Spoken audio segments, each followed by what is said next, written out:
Psalm 11. I am putting into chat right now. Did you say boozy? No, yes, I said boozy. Okay, just You checking. think I said boozy? No, I said That's what it- bluesy. Bluesy. Oh, bluesy. Okay. Bluesy. So let's go to that. And let me go to full screen.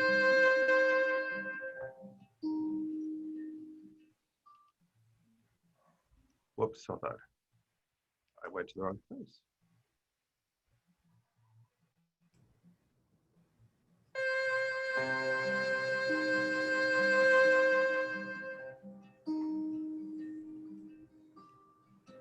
My trust is in the Lord. How can you say to me, away with speed and like a bird to your high mountain flee?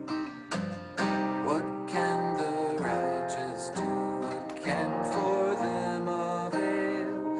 If their foundations be destroyed and all they built on fail, the Lord in Zion dwells, the Lord's throne is on high.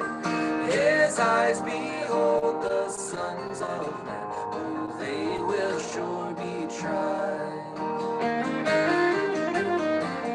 The Lord the righteous tries, but wicked men he hates. For all whose hearts love violence, his punishment awaits.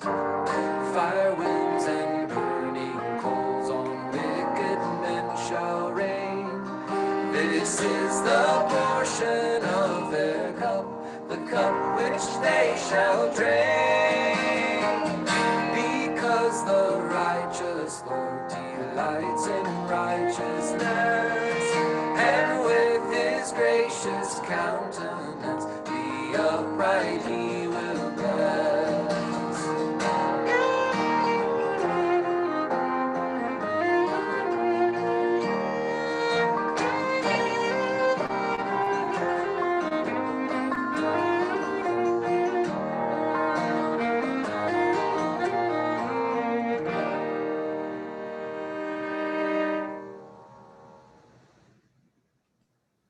Wow, that is gorgeous. Isn't that beautiful? Beautiful. Sorry, hold on. So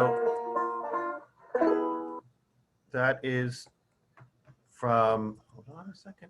You know, there's a whole tradition of the Psalms being set to rhyming verses that are easier to sing. The Bay Psalm book is that. So this is, I looked at it, there's a verse or two that is in the original that is not here. But wasn't that lovely, a lovely setting to be used in a... Beautiful.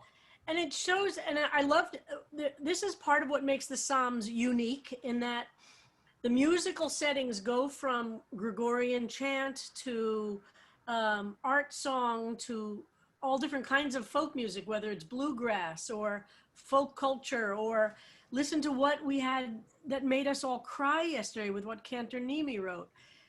I think it's pretty unique that there's this kind of range, and that people have been singing Psalms to the same kind of emotional depth since they were originally written, which was, of course, we know they were sung then. We don't, as we've talked over and over again, we don't know what the music sounded like exactly. We've explored some of that, but to imagine it was meaningful 2,500 years ago set to music, and that people are using contemporary musical cultures to express the depth of the Psalms, I find it's just incredible. So I've never heard a bluegrass version of Psalms before, so I'm going to spend a little time, I can see now, going through that rabbit hole of YouTube. Yep. It's so much fun, isn't it? And has everybody done that, by the way? Just gone to YouTube, put in a psalm and a number, and just see what comes up. And it's really fun. You will lose a couple of hours, but not to waste a couple of hours. It'll really, really, really, it's fun. And there's a lot of Latin stuff that's not easy to find in our normal lives. It's beautiful. All right. What should we look at first, Rabbi? Let's, I think what were we finishing with yesterday? We were still on Bernstein yesterday. I think we were still on Bernstein. Let's just see. And I know there were some people who had things to say. And everybody noticed my new setting?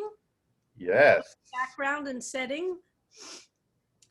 I think we are acknowledging that we are in this for a ways to come. So we're trying to improve my setting and lighting and things like that. And I got a new camera. You might have noticed the new camera. What do you think? Do we like it or no? Well, whatever. The We'll color balance is still a little red. I'll talk to Jason about that. I can do something about that, actually. We could talk about that. I have control over all the color. Really, you don't want to look too orange for obvious reasons. Oh, right. That's a good point. All right, Okay, here we so are. we'll work on that. And actually, there was a very interesting, Dorina said, I feel a little uncomfortable with fire and brimstone. In the version we just played, I think with the feeling that perhaps brimstone and fire are a Christian type of imagery, but it does come directly from the Hebrew, does it not? It comes from this psalm. This is where fire and brimstone, the phrase, obviously Jews don't use it a lot as a translation. And I would have to trace, was it King James that first, which version started that? But the imagery is from this psalm. The question is, what's it applied to? It's obviously Jews don't have the sense of hell and fire and brimstone, which is where the Puritan, for American Christian history, it for sure was a Puritan concept, but it existed throughout that language. But as we've shown in the other Psalms, some of the language that we've encountered that have become kind of almost cliched are from the Psalms. It's just how you translate the words. Okay. So, were we going to read it again, or did we want to go let's back? Read it through just to remind. Could somebody just read it through? And I know there are a few people who had comments we had to cut off yesterday. Okay. Who has not read recently? Saul, I know you're here. Would you like to read? Sure. In God I trust. Don't tell me to take wing and fly away to safety. What safety when arrows can pierce my heart in flight? In God I trust, to smash the evil missiles aimed at me and mine under cover of night. Harold, I can't see anymore. How's that? Nope, same. Let me start again. Maybe your device too. No. Okay. There we go. Okay. In God, I trust in God wherever he sits in celestial glory, infinitely distant, infinitely intimate, to know my thoughts, to see my eyelids quiver. I trust you, God, to rescue me, demolish all who seek to harm, rain sulfur on them, hellfire storms. I trust you, God, to notice me, to know my love, to keep me safe. All right, let's see what comments we have on this. And I think Karen Kropp mentioned at the end yesterday, which it's very interesting, that you'll notice the whole foundation, that verse, that's such a fulcrum verse, is not here in the way that we recognize it. And again, look at the structure. In God I trust, in God I trust, in God space I trust in God. And then the last two verses, I trust you, God. Okay, so comments, reactions? Dorothy Leyland has her hand up. So I thought that for me, the way she writes reflects her trust in God in a way that's different to me than the other Psalms that we've read by other people. And I think it's sort of mirrored by her love for God. So I found that actually very compelling. And quite a difference from Fisher, right? Fisher doesn't use the word God. Fisher finds a way into the Psalms, but doesn't use the word God. Fisher, the Zen Buddhist whom we read yesterday, that's a big contrast. And that's what I kind of like. These are both contemporary authors. One finds their way deeply into the Psalm without ever using the word God. And the other, the word God remains, and the concept of a deity is very central for her. And also Fisher doesn't have gendered, so she's quite clearly comfortable with that, but that's a very good point. We have no more hands, although There were some yesterday. Anyone else have a question, and there's nothing in the So chat? note again, no punctuation here, which honestly is reflecting the original Hebrew of not using punctuation, but as a poet, it creates a certain rhythm to the reading of the lines. And she's very, and we'll see throughout her writing, format is very important, as somebody pointed out yesterday. She likes short sentences, they're short phrases. But the I trust you, God, ends up being really or trust in God. That is the underlying structure of the psalm for her. And I think it was Simon pointed out, I think it's really beautiful, the infinitely distant and infinitely intimate, which in many ways kind of sums up what we've been talking about, a relationship with with the universe that way, that it both is so deeply intimate and it is so deeply distant at the same time. Oh, now they've lined up at the microphone. Okay. Okay. Shep Wanan first. I just have an observation that in God we trust is the motto of the United States. I don't know if that's intentional or not, but it's very familiar. Well, I would think that it can't not be intentional for someone who's an American to do that. Yeah, no, it's interesting. Yeah, I don't know what she's trying to say though, but when we get her in the class, let's ask her about these spaces. Who knows whether they seem so intentional, but maybe that one in the middle, she's like, oh, she said, it was typeset so quickly and I kept on telling them to take out the spaces and they just didn't get to all of them. And so we'll see. Linda Watskin. That's the fun of it. We could find meaning even if the original author had no intention of that. Right. Let's always remember that's okay to do too. Linda.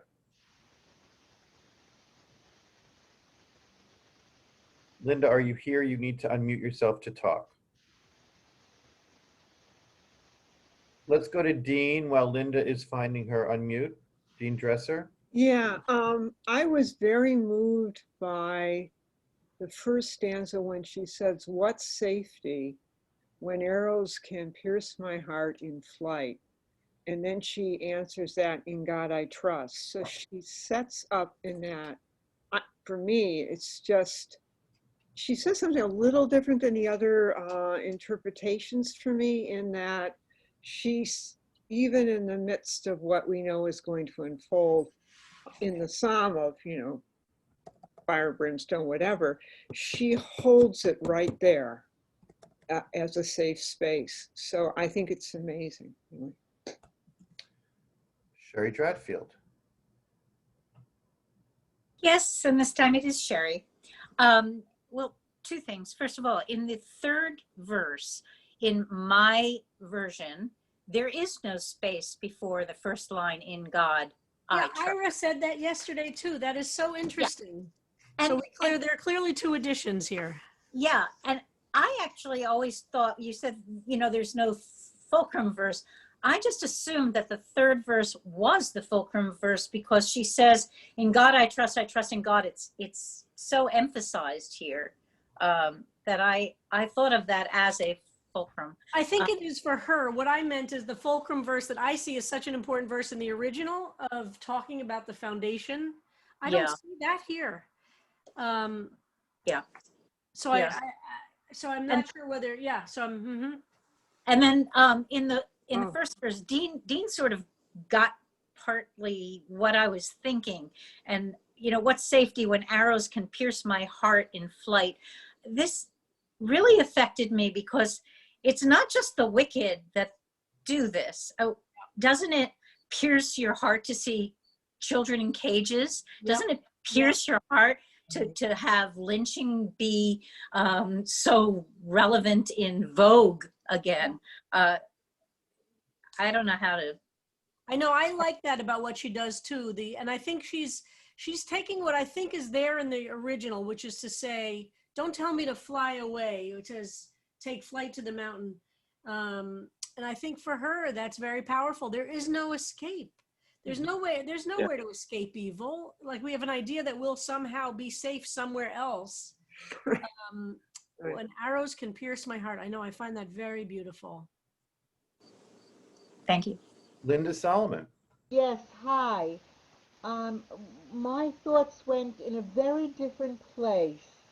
I noticed that in Bernstein and Fisher, everything is in the first person and in the second person for God, whereas the original, and I think it was Alter as well, they were in the third person for God. So I found it interesting that there was much more intimacy in the relationship that Bernstein and Fisher set up with God than in the previous ones. Well, And that that's. I really think took there's a me back. mixture in the original. Remember, I pointed out it says Baronai Chositi, which is very personal. It's in the first person. Right. But the question becomes, how can you say to me, who are they referring to? But the speaker refers to God. It's true. Ki tzadik yud he vav he tzedakot ahev yashar yechav. Yep. So you're right about that. But definitely it starts with the first person. So I think that's where Bernstein is taking it. That the speaker is saying, okay, this is where my trust comes from. And by the way, on the high holidays, one of the themes of the liturgy is God sees the mysteries. God sees in the darkness. God sees all the secrets. And I always find that phrase, which we have throughout the liturgy, very meaningful, that there's a sense that, which she writes in this final verse, I trust you to notice me. I find that very beautiful. Thank you, But, Linda. You're right about that. yeah, Yep. but It's much more personal. even in the original, the narrator is saying, "I take Correct. refuge." Yes, But you are it right. refers to the Lord as in the Third third person. person only. Yep, correct. Gail Winter. Okay. Hold on. Okay. I guess the contrast between Fisher and Bernstein struck me, whereas Bernstein, it is this very loving, she trusts. But in Fisher, I had a lot of questions about the word rightness versus righteousness at the end of that psalm, where he says, for you are where rightness is your loving kindness. Your You're talking face about glows Fisher? with it. Let me just look it up. You're talking about Fisher? Yeah, Right. that it's got it. and I was just so struck in terms of the contrast, it seems like so often righteousness is used, and rightness almost felt like more internal. Well, I to think kind of know Fisher, what's correct right, and what's not correct. and part of what I think Fisher does beautifully is to use language that is not hackneyed. Part of the problem with writing is to avoid words that are so overused that they stop having meaning, right? And that's the challenge Right. of the writer, is how do you get to an idea without using an overused word that people just zoom by, just don't dig in. And I think you're right, by using rightness rather than righteousness. I'm not sure he means something different, but it certainly has more meaning because it's not the usual way to say it. It Yeah, stops you a little that's bit interesting. It stops you in your tracks a little bit, and you have to say to yourself, yeah, what does that mean? I'm not sure it actually has a different meaning, but I think the power of a great writer is to make us see new things. Thank you. Thank you. Beautiful. Robin Baslaw. I'm struck by how the different translations, they look at what are the attributes of righteousness. So we've talked about justice as being one attribute, and for Fisher, it's loving kindness. And here in this poem, it's trust in God, and just different attributes of it. I don't know if there's one definition of righteousness, but I am struck by the multiplicity of what's involved. That's very interesting because loving kindness is certainly a concept in Hebrew, in Judaism, but it's actually, if you look at the Hebrew, there really isn't that word, the words we usually use. And I think, again, it's a deep concept in Buddhism, of course. And I think, again, he's using language to define for him, which is what I'm encouraging all of you to do. When you think about rightness or righteousness, what does that mean to you? And that's exactly what Fisher is doing. You don't have to go word for word, but if you were to say, for you, so Fisher's final verse, for instance, is for you are where you, blah, blah, blah. For you are where rightness is. Rightness is your loving kindness. Your face glows with it. That clearly means something very deep for Fisher. And that's the question. What does rightness or righteousness? What does tzaddik? What does being a tzaddik mean? What would it look like? What are the actions of a tzaddik, of a righteous person? And Fisher's trying to fill that in a way that actually has real meaning. Rabbi, we're halfway through Okay. our class discussion today. Do you want to stay on Bernstein, or did you want to go to Levy or Alter or one of Does our other? anybody have something that hasn't been said about Bernstein? And then Well, I let's, have a few hands up. I don't know whether it's about Bernstein or about the in general. Dorina, you have your hand up. Why don't we go to you? I just wanted to say that I love the simplicity of Bernstein's style and the way she says so much in so few words. yeah. Yeah. There's a lot of power to that. All right, A lot of so we have Joan, Linda, and Yael with their hands up. Why don't we go through them quickly, see if they have anything about Bernstein, and then go to another author? Perfect. Joan Friedman.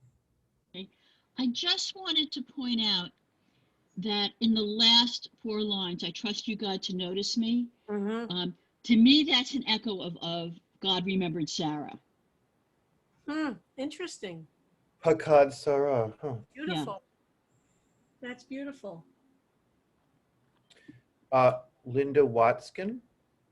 To continue on with the words, I noticed that Bernstein uses words like smash and demolish, very strong verbs, where Fisher uses hurl, recline, cast, less strong. The other point is that in the 4th verse of Bernstein, he asks of God, demolish all who seek to harm. That's a very strong point, whereas on the other, you have you hurl.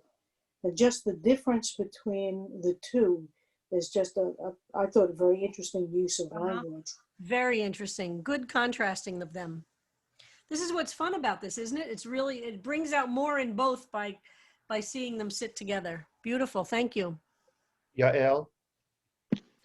Like Gail, I'm also struck by the difference between Fisher and Bernstein. I usually like Bernstein better, but here she feels to me too positive.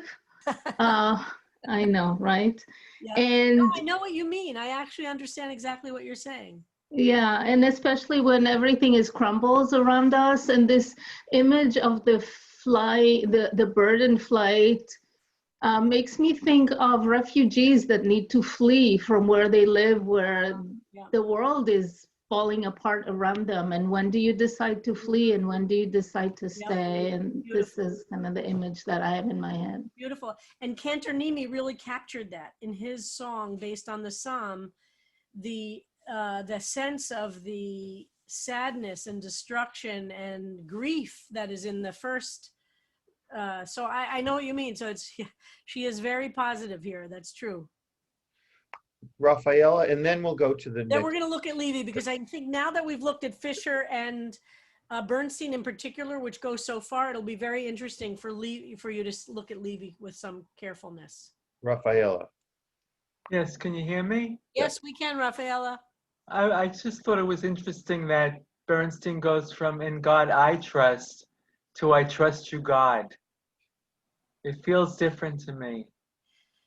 Yes, it does feel different. And it becomes more personal, right? Because it's speaking to God. I trust you, God. Sometimes, going back to what Yael's point is, sometimes I read this and think she's trying to convince herself. Maybe it's not coming out of a place of conviction, but a place of, oh, that's where I want to get to that. You know, it might be, so you know how sometimes you repeat things because you need to believe them, and maybe she's not feeling it. It's hard to tell, but it's an interesting point. But I agree with you, Rafaela, and it does move to the "I trust you, God" is different than without the "you." All right, here we go with Rabbi Levy. So folks, we're looking at this book. I know that Harold sent out the actual, but this is the 2-volume, Richard Levy, I don't know. My mother's name was Levy, L-E-V-E, so I pronounce it always Levy, but could be Levy, like the rye bread, right? Is that Levy's? That is Levy. Levi, Okay. Levi's. So again, let me just remind everybody. So he is a rabbi. He's not a biblical scholar, but he studies, and the texts are very important to him. And what's lovely about his book is that he does some commentary about words. First of all, I love that we get the Hebrew and English together. It's as you've seen, it's not usual to get that in books that are making commentary. And then he ends each chapter with a few paragraphs, what he calls spiritual applications. So what does he think the spiritual meaning of the psalm is, which I find quite lovely. Alter is not interested in the spiritual meaning. He's interested in trying to get at the linguistic, etymological, poetic structure and meaning, which I love, and it's very, very important to me. And Levy definitely has a rabbinic approach to it, although the first part of each of his chapters does do some linguistic and etymological work. Okay, so let's just look at this. Would somebody like to read through Levy's Hebrew English? Let's just do the English. And it's also nice because the way it's set on the page, the Hebrew and English roughly correspond, so you could look back and forth. But let's just read the English right now, and we'll look at the Hebrew as needed. Donna Gray, could you read for us? Donna? Yeah, okay. For the conductor of David, in Adonai have I taken refuge. How can you say to me, take flight to your mountain, O bird? For behold, the wicked aim a bow. They have readied their arrow on a bowstring to shoot in the dark at the upright of heart. For the foundations are torn down. What has the just one done? Adonai is in holiness enshrined. Adonai is in heaven enthroned. Divine eyes take in, the eyelids try, all human beings on the earth. Adonai tries the just, but the wicked and the lover of violence, God despises with all his being. God rains hot coals upon the wicked. Their cups roil with fire and brimstone and wind-whipped flames. Adonai, who is just, loves just actions. God's face is taken in by the upright. Terrific. So some overarching things about Levy. So first of all, he cares about trying to reflect the architecture of the psalm. So you'll see in his English the same number of verses, and he's trying to reflect verse by verse. He maintains the superscription, unlike Fisher and Bernstein, who don't care about that part of it. So he maintains it. And he does use punctuation as he tries to understand the verse structure of the Hebrew. So even the punctuation is in some way a commentary, right? It's trying to understand how the verses mean. He chooses not to, even in the Hebrew, he doesn't write Yud Hey Vav Hey. He has the 2 Yuds. For those who are Hebrew, who can read in the Hebrew, you'll see he doesn't put Yud Hey Vav Hey where God's Yud Hey Vav Hey name is. He has Yud Yud. And he doesn't even try and translate that. When it's the Yud Hey Vav Hey, the big letter, the big name of God, he writes Adonai. So that's when you can see he doesn't even want to go there, but he just has in the English the Adonai. So these are always the kind of basic questions to approach a translator or an interpreter of a psalm. Are they staying to the structure of the psalm? And again, there's no value judgment based on these things at all. It's just, I want you to really start developing, I know you already have these kinds of questions. Are they using the superscription? How are they translating the superscription? Are they keeping to the verses? Do they care about the structure of the verses? And how do they refer to God? Are they keeping gendered? Are they using different names of God? All those are kind of the basic questions before you even dive in to see how they're playing with the words and the overall psalm. So you can see in the Hebrew, he's maintaining this is an unusual psalm in that the first verse after the superscription has 3 sections to it, unlike what we've talked about most Hebrew, or kind of the standard where there are many exceptions. The standard biblical poetic structure is parallelism, 2 phrases on either side of a pause, different kinds of pauses, but 2 phrases on either side of a pause that have a relationship to each other. There are 3 kinds of relationship. One is they're kind of similar, but saying it in slightly different ways. The second way is the second phrase increases in some way the meaning of the first phrase. There's some level of escalation. And the third style is opposite, so that the 2 phrases are antonyms. The second phrase is somehow a rejection of the first phrase or a twist of it or an opposite. So those are the standard, I'm giving you the very basic truth of biblical poetry parallelism. It exists, it's not rare, but it's unusual to have 3 phrases, and we've already seen it several times in the Psalms. So this we already know. So these are the 3 phrases. In Adonai have I taken refuge. 1, how can you say to me? 2, and take flight to your mountain, O bird. So the other way that people who study this from this perspective of biblical poetry, these 3 phrases don't fit in any of the standard structure. And so it's just noticeable to see that there are these 3 phrases as opposed to 2, and they don't fit into the standard structure. So let's see. So again, as Rafaela pointed out, and we saw in here, the place where it's personal is in the beginning. In Adonai chasiti, I have taken refuge. How can you say to me? The you in the Hebrew is plural.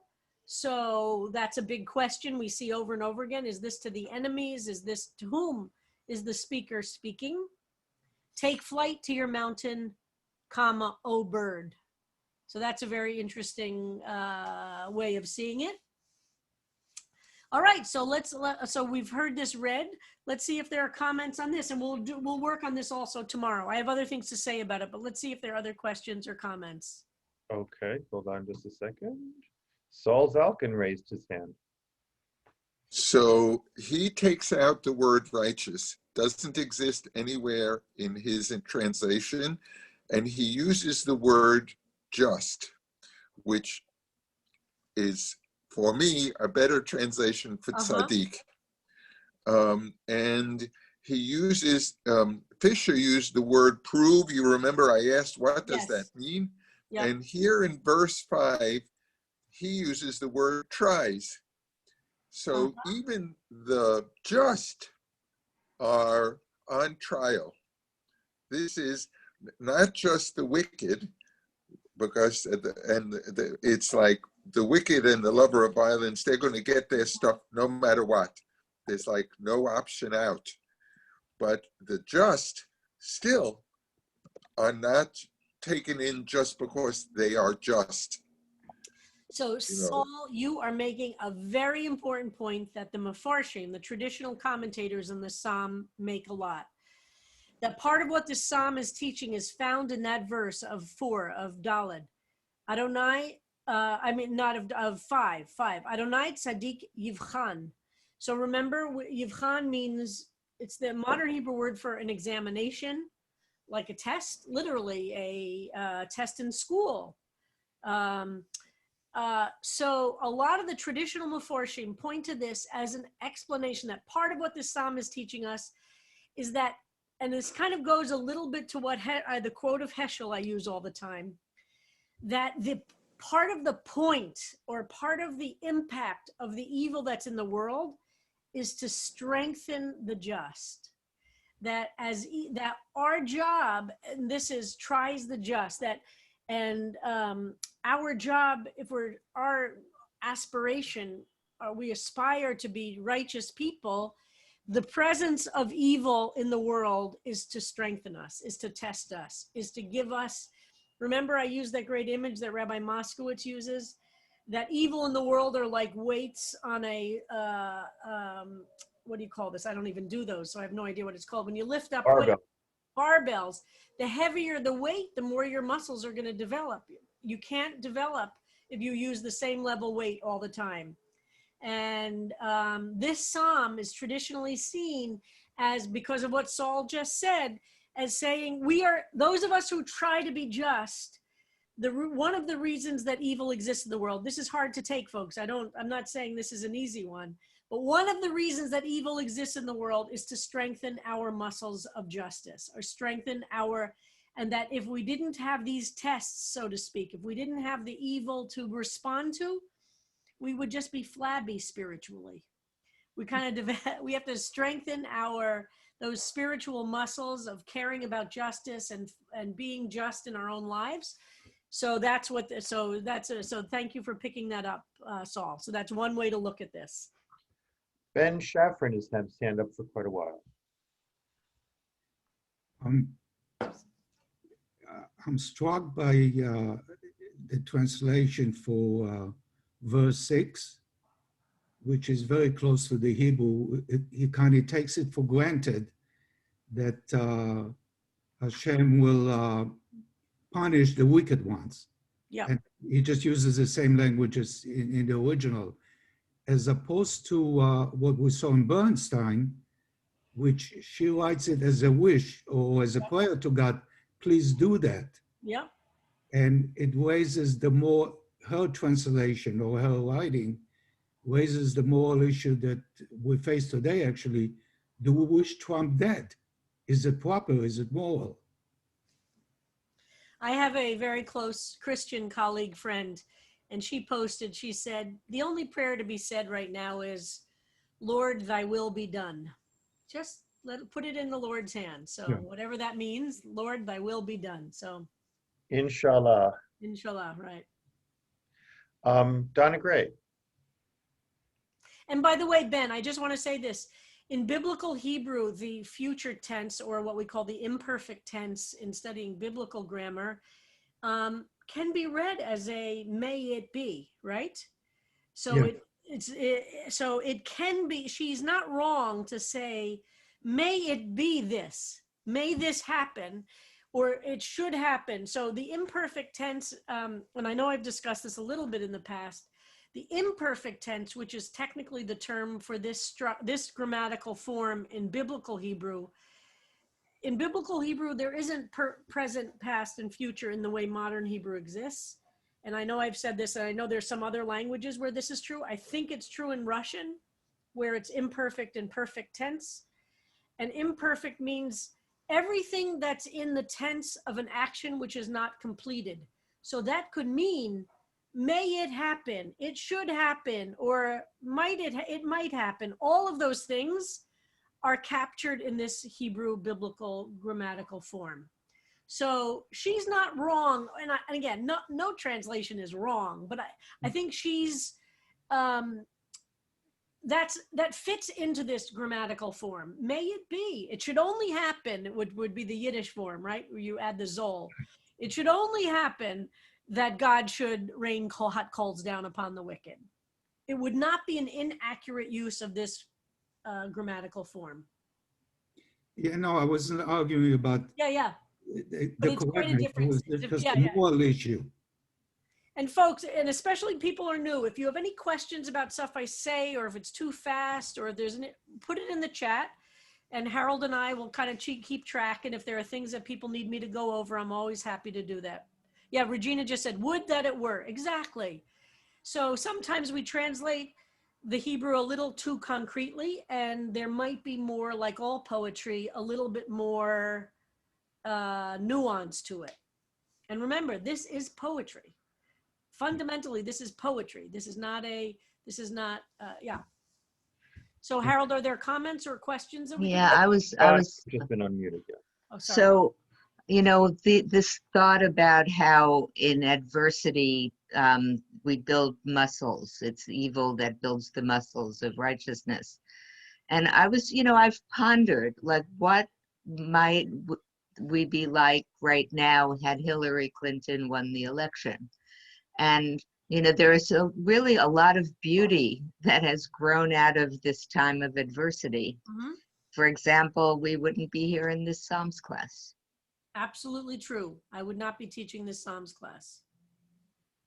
You're right. Joan Friedman.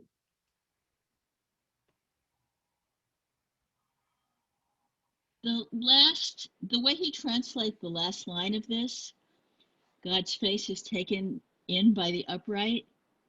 It reminded me so much of the passage from Isaiah that we read on Yom Kippur Shachrit, that I went and looked it up in the Machzor. And if you do all these good things, if you banish the yoke from your midst, your compassion to the hungry, etc., then shall your light shine in darkness. Uh-huh. After saying that when you call, God will answer. It's, do these good things and, God's light will be with you. And that's also what he's saying here. Yeah, great. Thank you. That's beautiful. Dorothy Leyland. Yes, maybe I'm being very simplistic. I don't know, but I'm very troubled by what you said about injustice exists so that the muscles of the just can be strengthened. Injustice hurts so many people. I can't make sense of what you're saying. Absolutely. Injustice is a terrible thing. Injustice is a horrific thing. The question is, how do we respond to it? We could respond to it by completely collapsing, or we can respond to it as Heschel's comment from 1944, which I have said almost endlessly since 2016. As evil as the fascists are, we must be to that degree good. But that's very different to me than saying that's why it exists. Well, we don't know why it exists, right? Right, that I agree with. We can't say, we can't understand why it exists.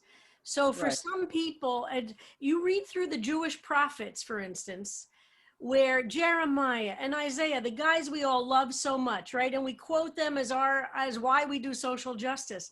Most of their books are screaming at the Israelites that they are the cause of the reason the Babylonians, the Persians, all of the different enemies are attacking the Israelites because they're bad. And I've talked about this before. We could get into the, oh my God, blame the victim thing, or we can understand what the prophets are saying is that you have agency. And what is our agency in the world? We can't control the evil people of the world, but we have agency over how much we understand that maybe our job is to keep strengthening ourselves.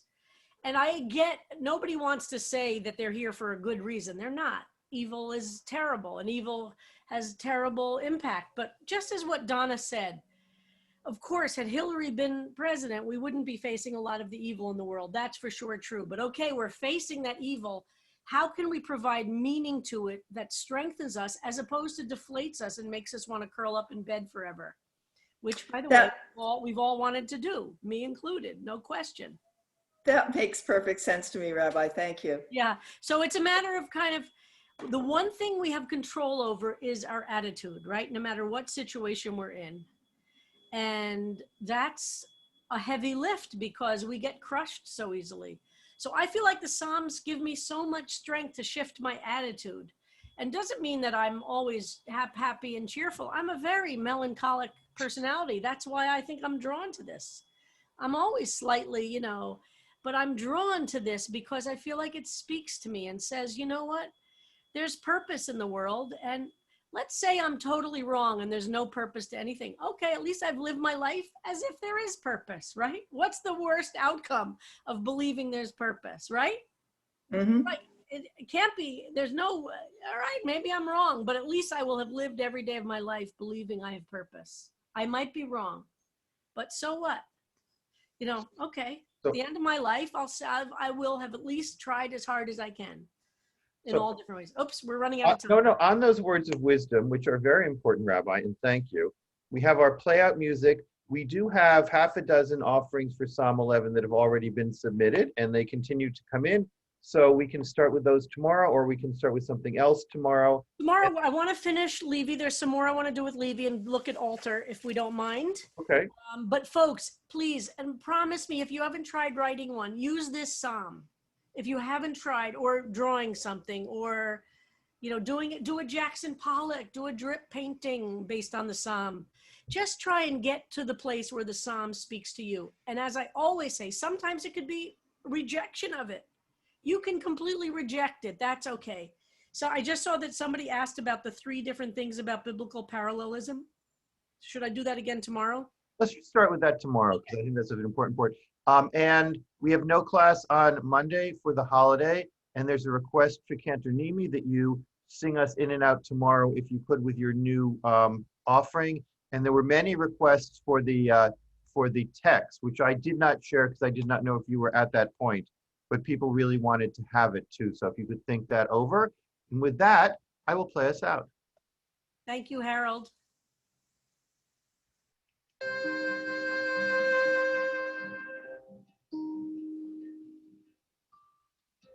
My trust is in the Lord. How can you say to me, away with speed and like a bird to your high mountain flee?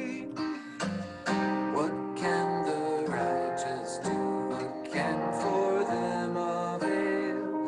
If their foundations be destroyed and all they built on fail, the Lord in Zion dwells, the Lord's throne is on high. His eyes behold the sons of men, oh, they will sure be tried. The Lord the righteous tries, but wicked men he hates. For all whose hearts love violence, his punishment awaits. Fire winds and burning coals on wicked men shall rain. This is the portion of their cup, the cup which they shall drain. Because the righteous Lord delights in righteousness, and with his gracious countenance the upright he will bless.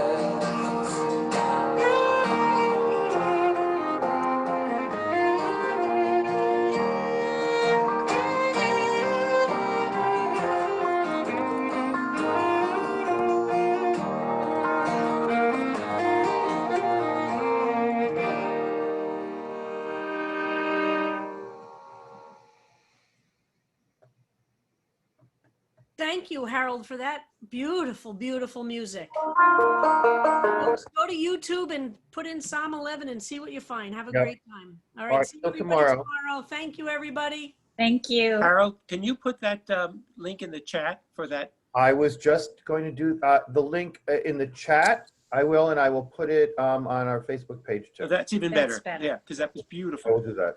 Also, Harold, I sent you a file that's very large. So if you're going to use it in class, I think you probably need to download it first.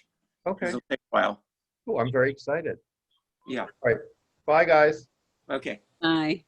Bye. Kind of was very, Oh. it appeared to me to be very disrespectful. I think it is disrespectful. But it also suggests that there's such a desire to, this obsession to get rid of the Affordable Care Act and to deny people their access to Bye, insurance everyone. if they have a pre-existing condition, or deny young people to continue to be on their parents' policy, or to